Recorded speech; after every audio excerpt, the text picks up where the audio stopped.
We are in Paris. It is now 2026 and it is snowing. It's like kind of raining, kind of snowing.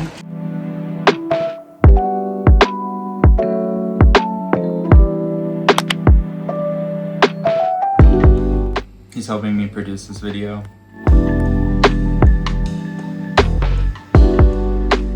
Okay, we just got our coupe Grizzly Barber, which is in the 11th here in Paris.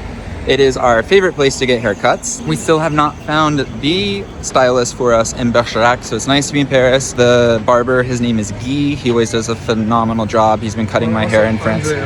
Andrea. She's also good. She's also good. But they've been cutting our hair for what, 3 years now? 6? Oh wow. 6 years, solid. So si t'es à Paris, ça c'est pour vous. Definitely go check it out. It's the Grizzly Barber Beaumarchais, right? Beaumarchais. Boulevard Beaumarchais. There's a couple in Paris.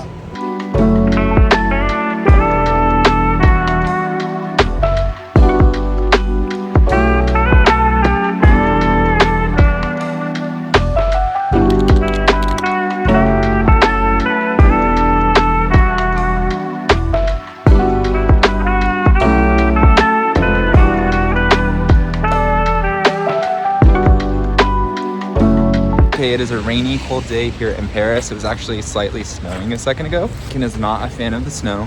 He has a rain jacket, so that was really cute. Now we are going to Decathlon, which is like REI, kind of. It's like sports, athletic, camping, outdoor stuff. REI feels like more outdoorsy. It feels more like Champ Sports. Oh my goodness, it is so cold. Y'all, Paris is so cold.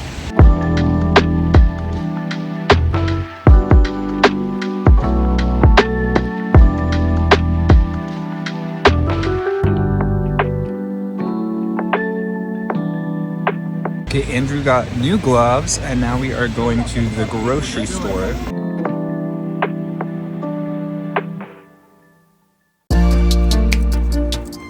We are on our morning walk here in Paris. We are on Ile de la Cité, in this cute little park, and it snowed.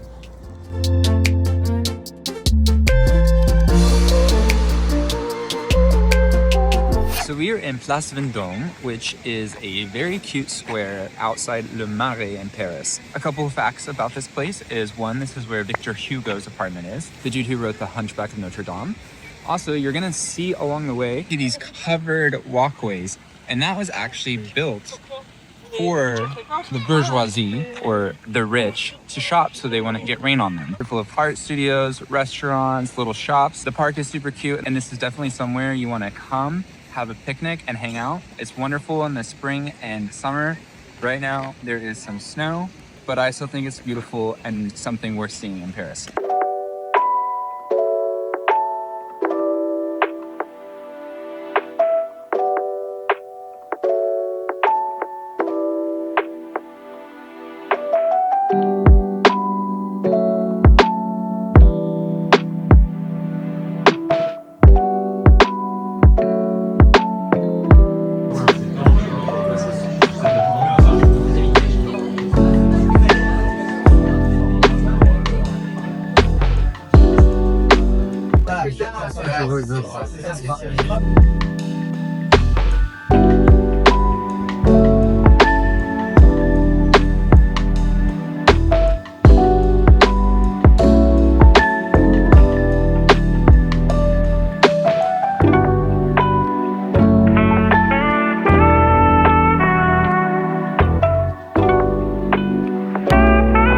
Alright y'all, so we made it to Bordeaux-Saint-Jean Station, or Station Bordeaux-Saint-Jean. We are about to take the regional train to Nouvelle-Aquitaine, to Bergerac, and then back home. We had a wonderful time in Paris, really great New Year, and now we're excited to get back to life on the farm, spending more time with Lincoln on more walks. He's doing a great job as our little travel buddy, sleeps perfectly under our feet on the train. It's cold.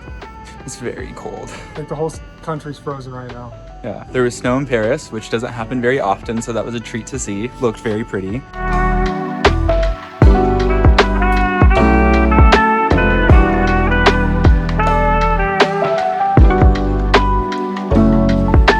The wood has arrived, so we are refilling our wood. We are loading back up on our wood because we've already used it. We got it in November. We still have a little bit left, but we're gonna go ahead and get some more. So our lovely neighbor who provides the wood has shown up. There is a little problem avec, I'm sorry, I just switched to French. There is a little problem with his camion, truck. Wow, I'm forgetting English. Truck, so somebody's gonna jump it with him or something, and then we're gonna get the wood. Okay, his buddy came, they got the truck started, and now we're gonna get the wood. So what happened is the water in the truck froze because it is 29 degrees out here, and he had a problem with all 3 of his trucks. Oh, you can't see it on camera, but yeah, very excited to have this firewood. It is cheaper to use our chimney, or la poule. So what is it, like a stove?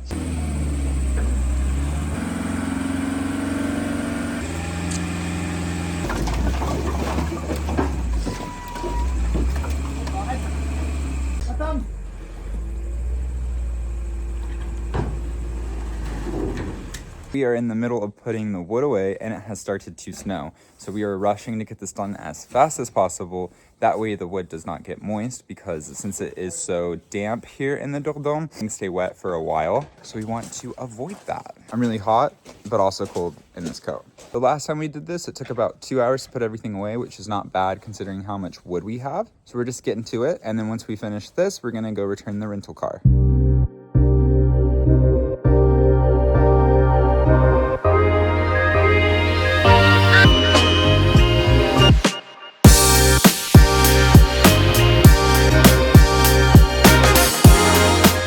Yay, okay, so the wood has been delivered. Everything worked out with the truck. His buddy came and helped him, which was super nice. He showed up literally like within 10 minutes. So now I'm just gonna make us lunch, and then we are currently cleaning the rental car and we're gonna go drop that off. It is a Peugeot 2008, and we're going to test the Renault, I don't remember the make, but a Renault. We haven't driven a Renault yet. We're still testing out cars and considering them before we buy. I think we're gonna lease. We have made it to Leclerc and we are washing the car. We just vacuumed it. So when you rent a car at this specific one, at Location, at Leclerc, you have to vacuum it out and then take it through the car wash, have receipts and proof that you did that when you turn it in. Now, in the United States, like, you would make sure the car is clean, of course, but if there's a couple specks of dirt on the ground, like, it's not that big of a deal. Here, they'll make you go back and do it. We actually had a lady make us miss our train one time over this. Andrew is washing the car. Of course, I'm sitting in the vehicle. You just keep your receipts and all the paperwork. It's fairly easy. When you get there, you just show them the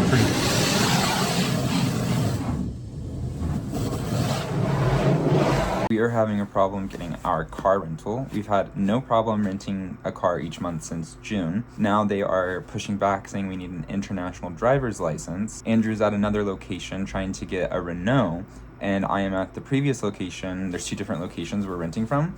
We rented at both locations, no problem. So I am back at the location we just returned the car. I'm about to talk to the guy here and figure out what's going on, if he can call and talk to them about it, or if we need to rent another car from this location. So we went to Brico-Marché. They're having a 70% off sale. They had lumber that was 70% off, and we need wood. Sorry, I'm trying to drive to and talk to you guys. We need wood for some projects around the house. We have to make a new door for the wood shed. Old one kind of disintegrated, I guess. We need to make a box around the power units that are out front of our house, or like in front of you, like on the property. They're like transformer boxes, but they're plastic. They're not cute.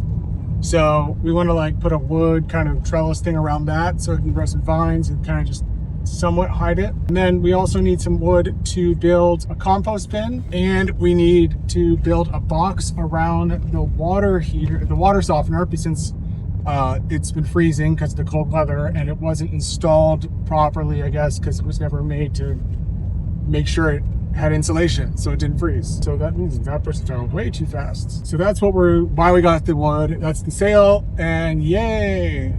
Dylan, tell them what we had to do though. We had to go buy a tape measure and then go out in the car and then make sure that it would fit. And then we went to a different store and we actually had bought a tarp earlier, which came into perfect use because now we have the wood sat on top of it so the car doesn't get dirty. So winning today.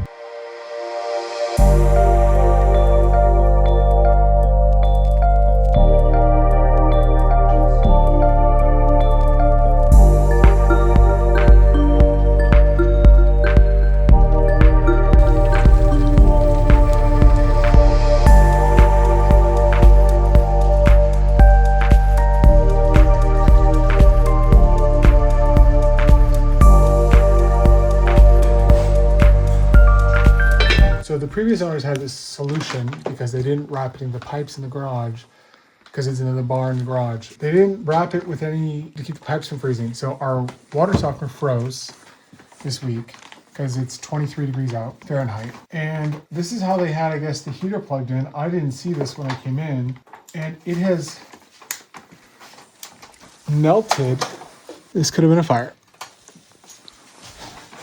Yay! We can.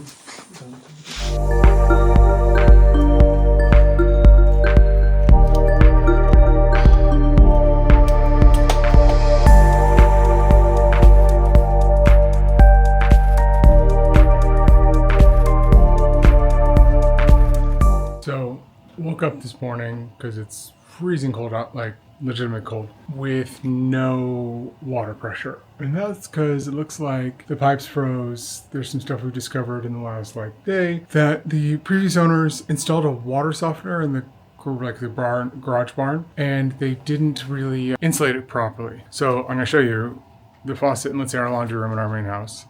So I go to turn it on and set it to cold.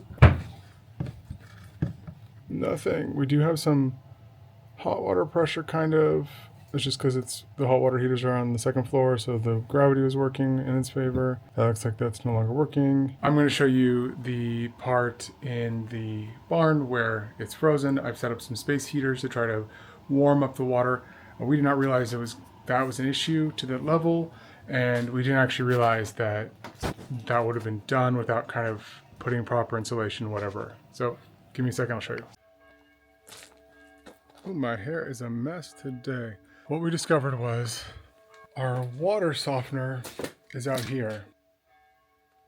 As you can see, there's like spider webs. It comes in here. I just put this on here because I had some foam, but this was exposed. This was all frozen yesterday, or I guess this morning. These now work, which they didn't earlier. It's a water softener. I tried putting a towel on. There is the brine in there. That's not frozen, which is good. Using a space heater, which I do not feel safe doing, but we gotta do what we gotta do. This is going just to heat this up, so it's no longer frozen. But the real issue is, I thought that was the only problem. But then we go to which is the second part of this barn, it was used for a chicken run. This barn actually used to be a dairy farm, a dairy cow barn. There's actually stalls, and it's really kind of cute, but this is one of the areas that was used for chickens in the previous ownership. This is actually where the pipes come in, so I'll show you. So we come in here, the roof is really low. There's hay storage above us, but if you look over here, the water pipes that are coming into the property are right here. We have water from the city. We don't have well water anymore, but these pipes run over and into the other area that was where I was just showing you. There's a heater now going here to try to warm these up because these two were frozen, but these are not insulated at all. And these one of those run to the house and one of those run to that water. We're not sure why, but it was turned off. So just trying to figure that out now. So this is one of the faucets that does work. I tried it out this morning. We can turn off the water to the main house if I have to. But down here is where one of the lines runs. Oh, this is always so lovely to have just spider webs. So that runs to the main house to my knowledge. Where that ends up, I believe, is in the house, but there might be an access point here on the patio. I was actually going to check and see. So I'll put you guys down. You can watch me discover if this is it. Okay, let's see what's under here. I think I looked before. I don't remember. Unfortunately, this stone is broken. Ouch.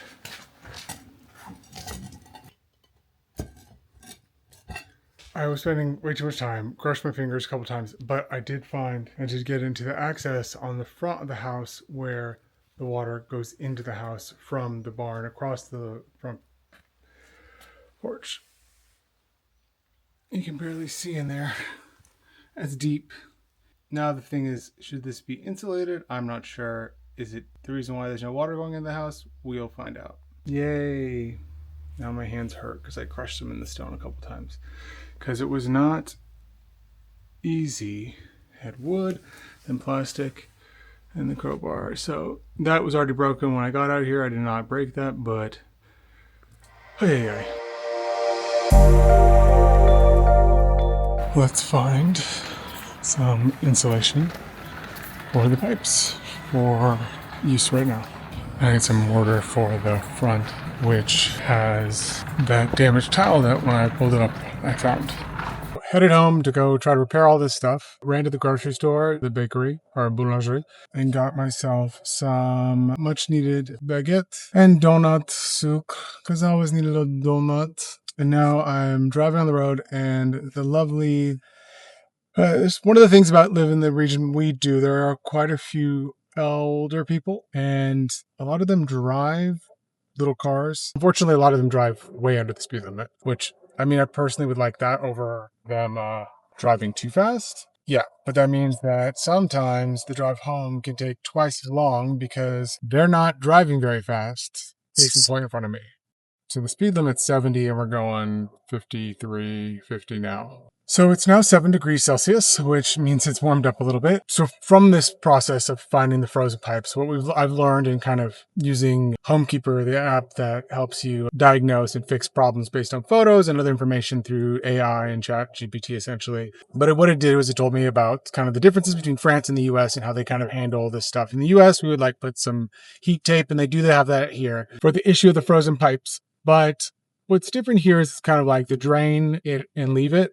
So a lot of the policy here is kind of you drain the pipes and then you leave them empty, which is smart and seems to work pretty well. However, when it's the line coming into your house because the previous owners did not insulate it properly or really take care of it the way I think it should have been done, we're now having to deal with this where you can't really drain the main home pipes. We'll have to leave a pipe running, or sorry, a faucet kind of dribbling until we can get proper insulation around all the pipes. I got what I can use today, and hopefully it'll be good enough to keep it from freezing.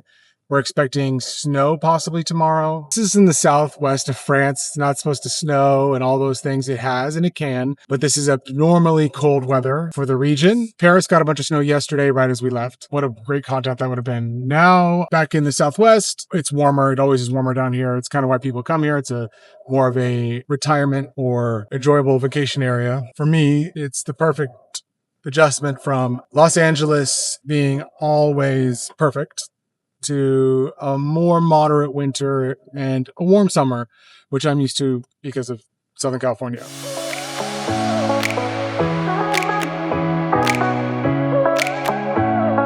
So now I'm back in the barn and I'm trying to cover these with some insulation, pipe insulation. It's a little dirty. Clean it up. A few spiders. Now that we know they're not poisonous, I'm not so worried about all the spider webs because they eat all the bugs that you don't like. Even the spiders do give me the creeps still. But I'm gonna pipe insulate these and then we'll go from there.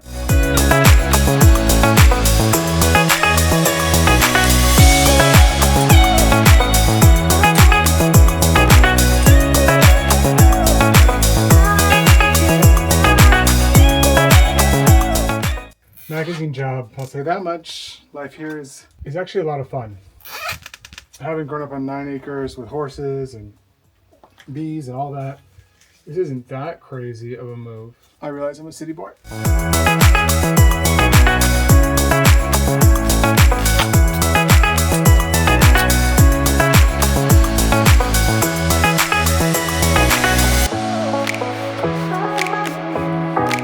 One of the fun things I've learned with all these little surprise things that happened out here on the farm has been being able to call my dad, and I'm very grateful to. And I realized, I think he likes when I call him, and I enjoy it. But I think it's funny because they kind of know when I call.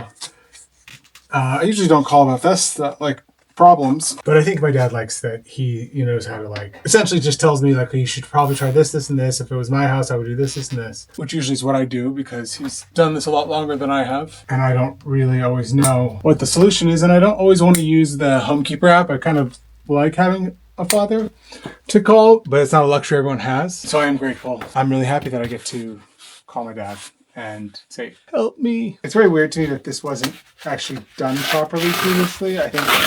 I think that just in my head, you wouldn't install a water softener and then not winterize it at all, especially in a place that doesn't have any heating or insulation. Why wouldn't you think about that when you were installing it? I think the old owners wanted to leave long before they even put it on the market. And you can see that throughout the house and kind of the way when they did any sort of update, it was like they started to do it and then they kind of bailed on it. And that's weird to me too. I'm gonna take some photos.